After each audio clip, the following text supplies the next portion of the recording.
Hello hi नमस्कार श्रोते हो, मी आरजे कोमल तुमच्या सगळ्यांचं स्वागत करते. तुम्ही ऐकताय आचार्य 90 FM युअर ओन रेडिओ. श्रोते हो, आज 3 डिसेंबर आणि आज आपल्या सगळ्यांना माहीत असलेले आपल्या सगळ्यांचे लाडके नारायणराव गजानन आचार्य तथा आपण ज्यांना नाना म्हणून ओळखतो ते नानाजी आचार्य यांचा हा स्मृतिदिन. म्हणजे नानांना जाऊन 55 वर्ष झाली, पण तरीही ते त्यांच्या कार्याच्या रूपाने, त्यांच्या आठवणींच्या रूपाने नेहमी सदैव सतत आपल्यामध्ये राहिलेले आहेत. आणि आज त्यांनाच एक भावपूर्ण आणि ही शब्दसुमनाने आदरांजली आपण आपल्या स्टुडिओमध्ये वाहत आहोत. आणि आज त्यांच्या आठवणींना उजाळा देण्याकरता आज माझ्यासोबत ज्यांनी 25 वर्ष नगरसेवक म्हणून कार्यभार सांभाळलेला आहे आणि BST अध्यक्ष, BST कमिटीमध्ये अध्यक्ष म्हणून ज्यांनी इतके वर्ष कामकाज केलेलं आहे, राजकीय क्षेत्र असो, सामाजिक क्षेत्र असो, या सगळ्या क्षेत्रांमध्ये त्यांचा वावर राहिलेला आहे, असे माननीय रवींद्र पवारजी आज आपल्यासोबत आपल्या स्टुडिओमध्ये जोडले गेलेले आहेत. सर, तुमचं खूप खूप स्वागत आहे. कारण आज आमची ती पिढी आहे ज्या पिढीला नाना काय होते किंवा त्यांचं कार्य काय होतं हे माहीत होतं, पण अजून जास्त चांगल्या पद्धतीने त्यांचं कार्य आमच्यासारख्या पिढींपर्यंत पोहोचतंय आणि ते तुमच्या माध्यमातून आज पोहोचणार आहे. त्यामुळे खरंच खूप छान वाटतंय आज तुम्ही स्टुडिओमध्ये आलात. धन्यवाद. सर, मी मुलाखतीला सुरुवात करते, पण सुरुवात करतानाच आज 55 वर्ष झालेली आहेत. नाना आपल्यात नाही आहेत, पण त्यांच्या कार्यामुळे ते कायम आपल्या सोबत असणार आहेत, आपल्या आठवणीत असणार आहेत. इतक्या वर्षानंतरही नानांना जो मान सन्मान इथे दिला जातोय किंवा जो नानांना जी आदरांजली वाहिली जाते, काय वाटतंय, काय सांगाल? प्रथमतः नानांच्या 55व्या स्मृतिदिनानिमित्त मी त्यांना अंतःकरणपूर्वक श्रद्धांजली अर्पण करतो. आणि नानांच्या आठवणींच्या संदर्भात सांगायचं झालं तर गेल्या जवळजवळ 30 ते 35 वर्षापासून मी या ठिकाणी, म्हणजे जेव्हा नानांचं स्मारक नव्हतं आचार्य उद्यानामध्ये, त्यावेळेपासून आम्ही तिथे नानांच्या स्मृतीनं अभिवादन करण्यासाठी आम्ही त्या ठिकाणी येत असतो. त्यावेळेला नानांचे सुपुत्र आणि या मुंबईचे महापौर शरद आचार्य हे होते आणि अनायसे त्यांच्याबरोबर नगरसेवक म्हणून काम करण्याचा मला योग लाभलेला होता. तर त्या दृष्टिकोनातून प्रत्येक वेळेला आम्ही आचार्य उद्यानामध्ये येऊन नानांच्या स्मृतिदिनी त्यांना आदरांजली वाहत होतो. आणि सातत्यानं 30-32 वर्ष तरी मी त्या ठिकाणी नानांना आदरांजली देण्यासाठी जात आहे. येस, नक्कीच. आज आपण बघतोय नानांबद्दल जर आपण इतिहास त्यांचा पाहिला किंवा त्यांची कारकीर्द पाहिली तर आपल्याला असं जाणवतं की राजकारणात असूनही समाजकारण ते नेहमी करत आले. म्हणजे तर त्यांनी हा जो एक समतोल होता तो त्यांनी अगदी उत्तम पद्धतीने बांधला होता. काय वाटतं त्याविषयी? नाना अशा कालावधीत समाजकार्य आणि राजकीय कार्य करत होते की आपला देश त्यावेळेला स्वतंत्र नव्हता. एक बाजूला स्वातंत्र्यासाठी चळवळ मोठ्या प्रमाणावर सुरू होती आणि तेवढ्याच क्षमतेनं म्हणजे एक सामाजिक अन्याय सर्वदूर होत होता, त्यामध्ये त्यांना काम करायचं होतं. तर स्वातंत्र्य लढ्यामध्ये नानांनी त्यांच्या अनेक सहकार्यासह सहभाग घेतला. आणि तुर्भे बेटामधून जे आमचे स्वातंत्र्य सैनिक झालेले आहेत, तर त्यावेळेला ती एक पिढीच अशी होती की स्वातंत्र्याच्या प्रेरणेनं ते त्यामध्ये झोकून दिलेलं होतं. मग त्यानंतर त्यांनी आपल्या कशाचीही पर्वा केली नाही, आपल्या संसाराची पर्वा केली नाही, आपल्या कोणत्याही आपल्या जीवाची पण पर्वा केली नाही त्यांनी. आणि महात्मा गांधी बरोबर स्वातंत्र्य लढ्यामध्ये ही सर्व मंडळी उतरलेली होती आणि त्यामधून नाना हे एक प्रमुख व्यक्तिमत्व होतं. आता हेच बघा ना की 12 मार्च 1930ला सुरुवात झाली दांडिया सत्याग्रह, मिठाचा सत्याग्रह. आता मिठाचा सत्याग्रह गुजरातपासून सुरू झाला, परंतु एक स्वातंत्र्य सैनिक म्हणून नानांना गप्प बसवत नव्हतं. तर त्या मिठाच्या सत्याग्रहामध्ये नाना सहभागी झाले. सहभागी होऊन बरेच दिवस कालावधीत दांडी यात्रेमध्ये त्यांचा सहभाग होता आणि त्यांना 4 वर्षाची सश्रम कारावास त्यांना भोगावा लागला. तरी पण स्वातंत्र्याच्यासाठी त्यांनी स्वतःला झोकून दिलेलं होतं. म्हणून काय की ते 4 वर्ष पण त्यांनी जेलमध्ये काढली. आणि ते जेल काय आताचे नव्हते जेल, तर ते ब्रिटिशांचे जेल काळातले, होते. बरोबर. आणि सश्रम म्हणजे तिथे नुसतं जाऊन तिथं जेलमध्ये बसायचं नव्हतं, तर त्या ठिकाणी प्रत्यक्ष मेहनत करायची कठीण होती. काम. परंतु ते अत्यंत कठीण अशा प्रकारचं एक काम होतं. तर ते आपलं व्रत आहे असं समजून नानांनी त्यामध्ये सहभाग घेतला. नक्कीच. आणि मला असं वाटतंय तो काळ जो होता तो कामगारांसाठी थोडा अवघड होता, कठीण काळ होता आणि त्यावेळी कामगारांचे प्रश्न सोडवले गेले पाहिजेत आणि याकरिता नानांच्या माध्यमातून नानांनी काम केलं होतं. नानांनी युनियनची स्थापना सुद्धा केली होती, कामगारांचे प्रश्न सोडवले जावेत याकरिता. म्हणजे त्या काळामध्ये जरी ते राजकारणात काम करत असले किंवा सगळ्या गोष्टी सांभाळत असले तरी आपल्या सोबत जो तळागाळातला जो नागरिक आहे, तळागाळातला जो व्यक्तिमत्व आहे, त्यांच्यासाठी त्यांची जी तळमळ होती ती मला यातून कुठेतरी दिसून येते. तर याविषयी आपण एक काय सांगाल? नाना ज्याप्रमाणे स्वातंत्र्य लढ्यामध्ये अग्रभागी होते, त्याचप्रमाणे सामाजिक जाणीव त्यांच्याकडे प्रचंड प्रमाणावर होती. आपण जे सांगितलेलं आहे की कामगार चळवळीच्या संदर्भामध्ये, तर कुर्ला कामगार संघ नावाची जी कामगार संघटना होती, त्यामध्ये नानांचा विशेष सहभाग होता. आणि 1951 पासून ते 1964 पर्यंत नाना सातत्यानं या कामगार युनियनच्या माध्यमातून कामगारांचं भलं कसं व्हावं या दृष्टिकोनातून ते प्रयत्नरत होते. आणि ते तशा प्रकारे प्रयत्नरत असताना त्यांनी अनेक कामगारांचं भलं केलं. ज्या ज्या ठिकाणी कामगारांचं शोषण होत होतं त्या ठिकाणी त्यांचं शोषण होऊ नये म्हणून मालक वर्गाबरोबर चर्चा करणं, प्रसंगी काही ना काही असं आंदोलनात्मक पाऊल उचलणं, अशा प्रकारे त्यांनी कामगार क्षेत्रामध्ये भरीव असं काम केलेलं आहे. नक्कीच. सर, अनेक मुद्दे आहेत. म्हणजे त्यावेळेला जी लोक होती किंवा त्यावेळेला कोळी, सगळी ही मुंबई जी होती ती कोळी बांधवांची होती. म्हणजे मासेमारी, मच्छीमार हा जो वर्ग होता तो प्रामुख्याने त्यांचा मुख्य जर व्यवसाय बघायला गेला तर मच्छीमार असाच होता. आणि त्या लोकांसाठी, कोळी बांधवांसाठी सुद्धा त्यांनी काम केलेलं आहे. म्हणजे तुर्बे बेटावरील जे कोळी बांधव आहेत त्यांच्या अनेक समस्या सोडवण्याचे काम नानांच्या माध्यमातून झालेलं आहे. तर आता त्यावेळेचं हे बघायला होतं, कोळी बांधव मोठ्या प्रमाणावर होते, आगरी समाज प्रचंड मोठ्या समाजावर होता. अनेक प्रकारच्या अशा समजुती लोकांमध्ये होत्या की ज्या माध्यमातून अनेक प्रकारच्या अंधश्रद्धा त्यांच्यामध्ये होत्या. मग त्या अंधश्रद्धांचं निवारण करणं आणि त्यातून हे सलग असं ही गावं नव्हती, ही छोटी छोटी छोटी बेटं होती ट्रॉम्बेमध्ये. आणि एक गाव सदृश्य सगळं वातावरण होतं. आज आपण मोठ्या मोठ्या इमारती बघतो, सुंदर असे रस्ते बघतो, गार्डन बघतो, परंतु त्या कालावधीमध्ये असा कोणताही प्रकार नव्हता. तर परिश्रमपूर्वक त्यांच्या वस्तीपर्यंत जाणं, त्यांच्या समस्यांचं निवारण करणं, त्यांच्या समस्या ऐकून घेणं, त्यानंतर निवारण करणं आणि त्यांच्या मनामध्ये असलेल्या अंधश्रद्धा आणि त्यांचे दुर्गुण हे संपूर्ण काढण्याच्या दृष्टिकोनातून नानाने भरीव अशा प्रकारचं काम केलं. येस. सर, याही पलीकडे जाऊन जो सगळ्यात महत्वाचा मुद्दा होता जो मला असं वाटतं नानांनी घेतला असेल तर तो होता नशाबंदीचा.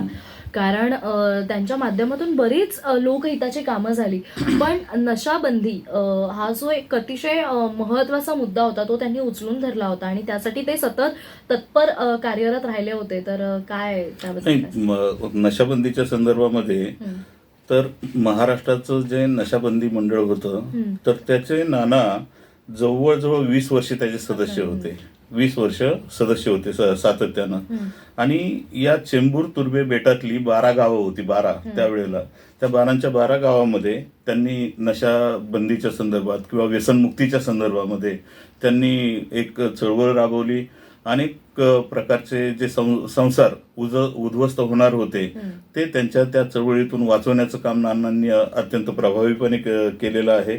आणि या व्यसनमुक्ती चळवळीमध्ये हिरिरीनं भाग घेत असताना ते जे व्यसनी लोक होते त्यांना अत्यंत चांगल्या कामामध्ये सामावून घेण्याच्या दृष्टीनं पण नानांनी तशा प्रकारचा प्रयत्न केला आणि त्या प्रकारे एक प्रचंड मोठी एक समाजसेवा त्यांनी केलेली आहे. येस. आणि सगळ्यात महत्वाचा म्हणजे नानांचा जो काळ होता त्यावेळी शिक्षणाला इतकं प्राधान्य दिलं जात नव्हतं किंवा इतकं महत्त्व शिक्षणासाठी आपल्याला दिसत नव्हतं.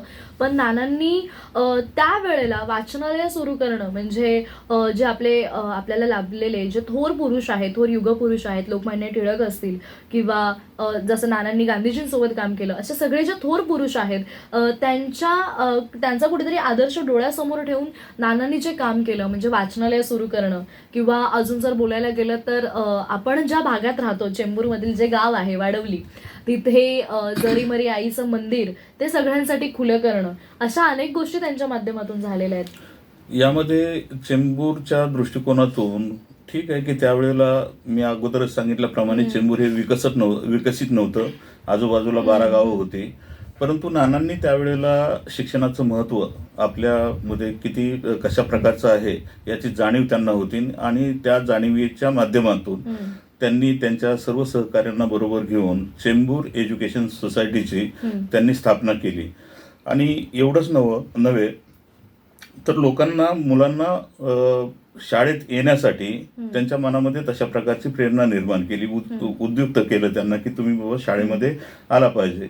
शिक्षणाचं महत्त्व त्यावेळेला लोकांना एवढंसं हे होत नव्हतं की चला मुलगा मुलगी थोडीफार मोठे झाली की आपल्या धंदा व्यवसायामध्ये त्यांना लावण्याची एक प्रवृत्ती होती.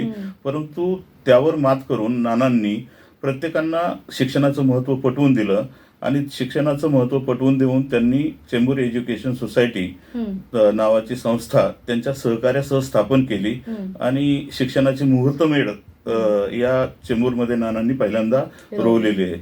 एवढंच नव्हे तर मग कालांतराने लोकमान्य टिळक वाचनालय याची नानांनी त्यांच्या सर्व सहकाऱ्यांना बरोबर घेऊन त्यावेळेला स्थापना केली आणि अनेक प्रकारची पुस्तकं वगैरे त्या कालावधीमध्ये जशी मिळतील त्या प्रमाणामध्ये ठेवून एक वाचनाची आवड सर्वसामान्यांमध्ये निर्माण व्हावी त्या दृष्टिकोनातून त्यांना नानांनी काम केलेलं आहे. नक्कीच. मला असं वाटतंय एक आदर्श व्यक्तिमत्व काय असतं तर ते नानांकडे बघून आपल्याला शिकायला मिळतंय. त्यांचं कार्य जर आपण पाहिलं तर केवळ एकाच क्षेत्राशी मर्यादित न राहता ते बऱ्याच ठिकाणी वेगवेगळ्या क्षेत्रांमध्ये पसरलेलं आहे असं हे त्यांचं कार्य. आणि मला असं वाटतं आत्ताची जी पिढी आहे, सर गेली तुम्ही अनेक वर्ष तुम्ही सुद्धा या समाजकार्यामध्ये लोकांसाठी कार्य करत आहात. नानांचं कार्य बघता तुम्हाला काय वाटतं, लोकांनी कशा पद्धतीने त्यांचा आदर्श घ्यायला हवा? आता एक बघा ना की त्या आपण पारतंत्र्यात होतो त्या कालावधीमध्ये नानांना शिक्षण असो, समाजसेवा असो, आपल्याला मी सांगेल की बाबा अंधश्रद्धा निर्मूलन असो, नशाबंदी असो, म्हणजे अशा अनेक क्षेत्रामध्ये त्यांनी काम केलेलं. काम करण्याची त्यांची एक प्रकारची आपण धडपड बघितली तर त्यांचं व्यक्तिमत्व सर्वसंपन्न असं व्यक्तिमत्व होतं असं आपल्याला दिसून येतं. आता एवढंच नव्हे, आता त्यावेळेला होमगार्ड हे होतं किंवा लोकांना शिस्त लागावी, लोकांमध्ये शिस्त निर्माण व्हावी, झगडे किंवा अशी भांडणं वाढू नयेत किंवा जर झालं तर ताबडतोब ते त्या ठिकाणी जाऊन ताबडतोब ते शमवावीत अशा प्रकारे करण्यासाठी नाना साधारण 1949 मध्ये होमगार्ड चळवळीमध्ये आणि ते मुख्य अधिकार पदावर होते त्या विशिष्ट कालावधीमध्ये. त्यानंतर देश ज्या वेळेला स्वतंत्र व्हायचा होता, 1947 ची घटना, प्रचंड प्रमाणामध्ये निर्वासित या मुंबई शहरामध्ये आले. जे आमचे सिंधी बांधव आज या ठिकाणी आहेत ते प्रचंड प्रमाणावर या चेंबूरमध्ये आले आणि मग त्यांचं पुनर्वसन करणं, त्यांना धंदा व्यवसाय प्राप्त करून देणं, त्यांच्या राहण्यासाठी वगैरे तशा प्रकारची व्यवस्था करणं, सर्वतोपरी मदत करण्याचं काम नानांनी त्या वेळेला केलं. आणि आजचा जो सिंधी बांधव आमच्या चेंबूरमध्ये आहे त्यांना कठीण काळामध्ये मदत करण्याचं काम नानांनी केलेलं आहे. आणि ते पुनर्वसन केल्यामुळेच आज चेंबूरमध्ये सिंधी समाज हा मोठा घटक या चेंबूरमध्ये आहे.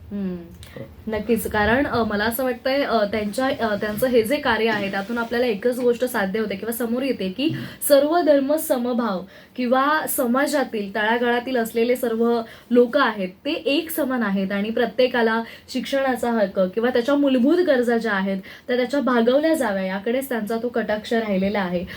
सर अजून एक मुद्दा आहे त्याविषयी आपण नक्कीच बोललं पाहिजे असं मला वाटतं.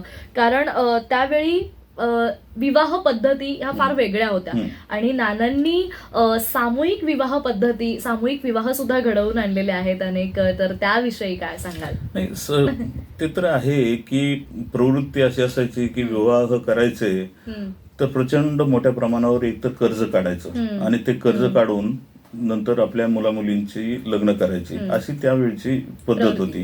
गरिबी मोठ्या प्रमाणावर होती.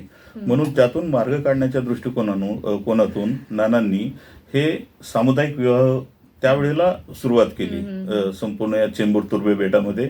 आणि समाजावर जास्तीत जास्त लग्नाचा खर्च कसा पडणार नाही जास्त मोठ्या प्रमाणावर आणि योग्य प्रकारे ती अगदी विधीप्रमाणे होतील, म्हणजे समाजाची एक धार्मिक प्रवृत्ती होती, तिला पण ठेच पोचू नये आणि त्यांच्यावर जो कर्जाचा डोंगर उभा राहत होता तो कर्जाचा डोंगर पण त्यांच्यावर होऊ नये या हेतूतून नानांनी त्या ठिकाणी सामूहिक विवाह चळवळ सुरू केली. आणि एवढंच नव्हे तर त्या काळामध्ये अस्पृश्यांना हे संपूर्ण मंदिरामध्ये जाण्यासाठी बंदी, अस्पृश्य असेल तर त्यांनी मंदिराच्या बाहेरच जाऊन हे करायचं. तर नानांनी त्यावेळेला ती चळवळ हाती घेतली की हे जे मागासवर्गीय आहेत, अस्पृश्य आहेत, त्यांना पण ते त्यांची भावना आहे की बाबा आमच्या परमेश्वराजवळ आम्हाला जायचं, आम्हाला पूजा अर्चा करायची. तर नानांनी त्या कालावधीमध्ये, आज आपण सहज जाऊ शकतो परंतु त्या विशिष्ट काळाचा विचार केला तर त्या काळात ह्या गोष्टी खूप अवघड होत्या. परंतु नानांनी ही मंदिरामध्ये प्रवेश करण्याची पण चळवळ हाती घेतली, सामूहिक विवाह पद्धती सुरू केली. त्याचप्रमाणे अस्पृश्यांना मंदिर प्रवेश हे पण त्यांनी करून दिलं. आणि ह्या बेटामधली जी महत्वाची मंदिरं होती, जरीमरी मंदिर पासून सुरुवात करून त्यांनी महालक्ष्मी मंदिर, जरीमरी मंदिर अशी सर्व जी मंदिरं होती त्यामध्ये अस्पृश्यांना प्रवेश देण्याच्या दृष्टिकोनातून त्यांनी काम केलेलं आहे. येस सर, आपण आज नानांना जाऊन 55 वर्ष झालेली आहेत. आज आपण हा स्मृतिदिन त्यांचा साजरा करतोय. मुलाखतीच्या शेवटच्या टप्प्याकडे आपण आलोय आणि म्हणजे त्यांचं कार्य जे आहे ना, मला असं वाटतं आत्ताच्या प्रत्येक पिढीने त्यांचं कार्य जे आहे ते जाणून घ्यावं, ते शिकावं, कारण ते ऐकावं. कारण नानांचं कार्य पाहता किंवा त्यांचं कार्य जे आहे ते ऐकता असंच वाटतं की आपण या समाजामध्ये राहतो आणि या समाजामध्ये राहत असताना, वावरत असताना आपण या समाजाचं देणं लागतो.